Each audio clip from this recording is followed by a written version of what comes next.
What's going on, everybody? Welcome back to the channel. I'm Dustin with Jersey Shore Drainage Solutions, and today we're going to be fixing another flooded yard. As you can see here, we're going to be running this downspout out and this sump pump, tying them together and running to the street. Let me show you what's going on here. All right, as you can see, we called in for the mark out, as you should always do when you first start, before you ever dig.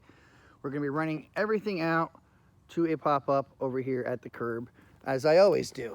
Now, as you can see here, they even tried to install a little mini French drain system between the fences because the sump pumps just kick out so much water.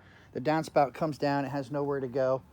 He's got his downspout going that way at least, but all the surface water, everything gets trapped in here and it has nowhere to go, especially with as much water the sump pump and the downspouts kick out, because it takes over a quarter of the house. Plus sump pump, especially during the summer, it has the AC line, condensation line tied into it, so it just keeps pumping and pumping and pumping. They even tried to put a tree here to soak up some water, but it just ain't working. So what we're gonna do is run all this out to the street. Let's get started. And here we go. We now have it all dug out. Everything is how it should be. Now I gotta get the pipe, hook it all up, make sure I got the correct level. Show everybody how it works. That's how you do it. And here's a perfect example of why you always call for a mark out before you dig. As you can see that line right there, that is the cable conduit. Okay? Because here's the big junction box and everything. But as you can see, all they marked out was power and cable going towards the house. And they say the cable goes across the front of the yard over here, when really it's what, about 2.5 feet, 3 feet to the left. So if I would have broke it now, it wouldn't have been my fault, because I had it marked out and they were outside their mark out zone, so they would come and fix it for free. If it was inside the mark out zone and I broke it, they would come fix it, but then I would get charged. So again, please, it's always smart and it's free to call in for a mark out. So do that before you dig, always. And always, please remember that when you are installing the pump line into the drainage system, that you always glue it. This is the one thing that must always be done. Otherwise, it'll fall apart, blow apart, and it won't work. And remember, you only get paid to do these things once, so do it right the first time. Use your primary glue. And here we go. Now we have it all piped up. Everything is running extremely downhill. As you can see, we got the sump pump tied right into the downspout, and it all shoots straight downhill. As you can see by the level here, it's completely out of the bubbles. There's even no downhill to level. That's just straight up downhill. And I even made the pump line go downhill to level, because even though it's pressurized, the pressure comes out, but then it's just gravity basically, unless the pressure keeps building up and it keeps pumping to make it go down. So this just makes it easier. Less likely any water will sit in the pipe right there. And everything will come all the way down to the end.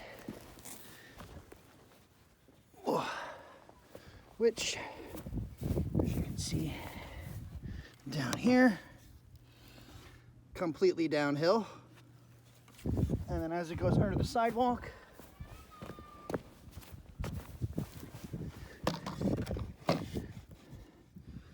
it'll be downhill to level. Everything will build up, come up, go into the street. What doesn't build up will be able to recede back into the ground right here, drain into the little mini drywall that I install, which has the rock, double holes, because just buying the normal one with the one slit in there doesn't seem to move enough water fast enough. So this is the best way to do it. Now, let's put the rest of it together. And then after you put it together, you wrap around the filter cloth like a burrito, put some more rock on it, and that way, when there's no more head pressure from the rain or the sump pump to push the water up to facilitate over into the street and go down to the nearest storm drain, which is over there, well, then it can go ahead and slowly seep back into the ground, so that'll diminish the chances of anything sitting in the pipe and freezing or becoming a mosquito breeding ground. And when you go ahead and put your pop-up on, some people were like, oh, it's lower than the ground, what do you do? So you put an extension piece on there, which is just another 4-inch pipe, and you use a bell end. So that way the bottom back part of your thing can fit inside the bell end. Now also, please, when you use a pop-up, get the spring-loaded ones. Okay, so that way it goes up and down, it'll come back down, and it won't get sucked up in the lawnmower. If you don't use these, when you go over it, this middle piece pops up and then just gets chopped off, and then you got to go buy a whole nother one. So please, just spend the extra bucks. I think this right here costs like $15. Get this with the spring load, and you'll be happy. Now, to finish putting it together and show you how it works. And here we go, and now we test the system. And the way to show how it tests is you just take your garden hose, you shove it in the clean out, and it just builds up, and you just wait a minute until everything builds up. Because remember, as it's trying to build up to pop out and facilitate onto the ground, it's also soaking into the ground at the same time. You can already hear it building up in there. Now to wait till it pops up. And here we go. This is what it looks like. All the water just facilitates out, goes over, and goes down to the storm drain. And that is how you fix a flooded yard, by extending out your downspouts and sump pump. Another job well done by Jersey Shore Drainage Solutions. As always, like, share, comment, subscribe, and until the next one.